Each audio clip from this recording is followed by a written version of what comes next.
River spirit, if you really exist, make me beautiful so that men can love me and marry me. I am tired of being ignored. I can give you a beauty that no one in this village has ever seen. Your face will attract all eyes. Men will pursue you like butterflies pursue light. And the love you ask for will come too. But each gift of the spirits must be balanced. When your first child will come into the world, it will belong to me. And if I never have children, then I would have nothing to take. I accept. A wave broke out of the water and smashed the face of Hadisewa. The water was frozen. When she opened her eyes again, the luminous silhouette was already disappearing in the river. Her voice resonated one last time in the night. The pact is sealed. A week passed after the birth of the child. Hadisewa's house was still full of visitors, songs, and blessings. The women of the village came to admire the baby, bring gifts, and whisper prayers for her long life. But behind her smiles, Hadisewa carried a terrible weight in her heart. Every night, when everyone was sleeping, she remained awake while watching her child breathe gently into her cradle. And every night, the same thoughts came back. The river, the promise, the spirit. She knew she could no longer keep this secret. Then one evening, when the court became silent and the last visitors left the house, Hadisewa asked her mother and her husband to stay with her. Her husband, Adekunle, sat in front of her, his face calm but attentive. Her mother, Ishe, observed her daughter with a silent concern. Hadisewa took a deep breath. Then she said softly, "I have to tell you something." Her voice trembled slightly. She told them everything. The night she went to the river, the voice that had come out of the water, the promise she had made, the pact, and the prayer. When she finished, the room became completely silent. Adekunle remained still, as if trying to understand what he had just heard. But the strangest reaction was that of his mother. The old woman did not scream. She did not ask any questions. She just became very silent. Her eyes were fixed on the sleeping child. Then, slowly, she sighed. "Mother, why don't you say anything?" The old woman raised her eyes to her daughter and murmured softly, "Because I knew this day would come." Hadisewa frowned. "What do you mean?"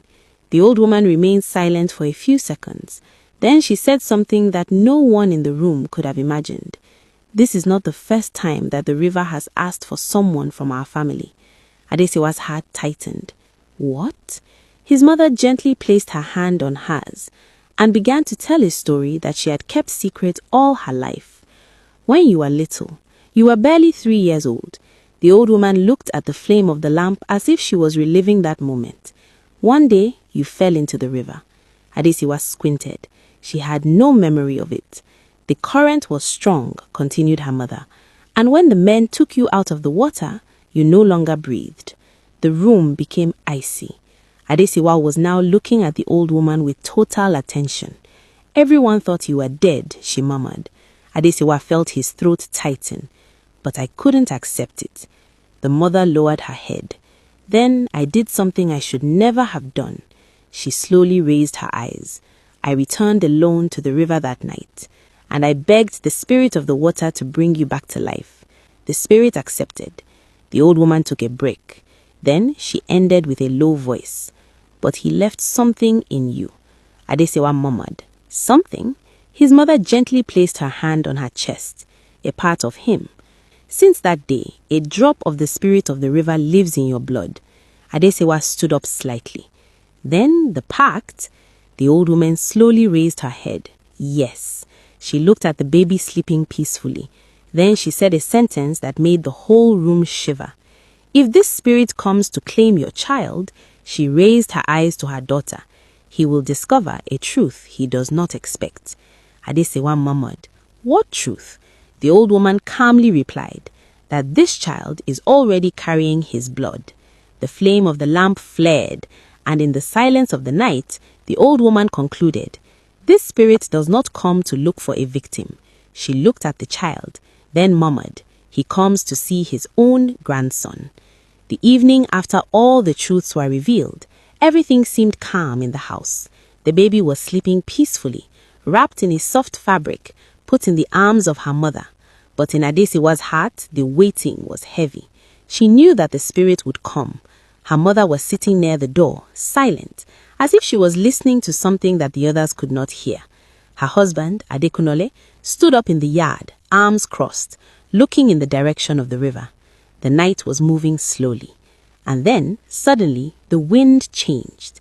A cold breeze crossed the yard, making the leaves of the trees tremble. The oil lamps wavered slightly. Adesewa's mother raised her head. "He arrives," she murmured. A few moments later, the sound of the water was heard. Not a violent noise, a slow, deep noise, as if the river was breathing. Adesewa stood up slowly, squeezing her child against her chest. She went out into the yard with her mother and her husband. In the distance, the surface of the river shone under the moon. Then the water began to move. It began to turn slowly, forming a dark circle in the middle of the river. And then the lightness silhouette appeared. Her voice resonated softly. Adesewa. Adesewa's heart beat loudly, but she did not retreat. She squeezed her baby against her. The spirit continued. "You have received what you wanted. Beauty, love." Her eyes fell on the child. "Now, I come to get what belongs to me." Adekunle took a step forward, but the mother of Adesewa slowly raised her hand to stop her. Then she moved forward alone. The spirit looked at her with curiosity. The old woman spoke in a calm voice. "Before taking this child, take a good look at him." The spirit frowned slightly, but he looked at the baby. The mother continued. "Look at his eyes." The spirit remained still. The river behind him trembled slightly. The old woman then said gently, "Do you not recognize your own blood?" A deep silence invaded the night. The spirit looked at Adesewa. Then he looked at the child. Then again at Adesewa. The mother continued. "Years ago, my daughter died in your river. The river began to move slightly, and it was you who brought her back to life." The voice of the old woman became more serious. "You left a part of yourself in her." She gently designated the child. "And this part now lives in him. This child is already aligned with you." The spirit remained still for a few more seconds. Then he slowly lowered his head. "Humans," his voice was almost a murmur, "always find unexpected paths." He looked at the child one last time. Then his eyes landed on Adesewa. "Keep it." The light around him began to fade. "Because we do not steal our own blood." The luminous silhouette sank slowly into the water. The river became calm again. The wind calmed down, and the night found its silence. Adesewa looked at the dark surface of the river for a long time. Then she held her child against her. Her mother gently placed a hand on her shoulder, and Adekunle murmured, "Then is it over?" The old woman looked at the river. Then she answered gently, "No." She looked at the baby. It was just the beginning, because in the years to come, the inhabitants of the village would notice something strange. Every time the child approached the river, the water slowly spread out in front of him. The end.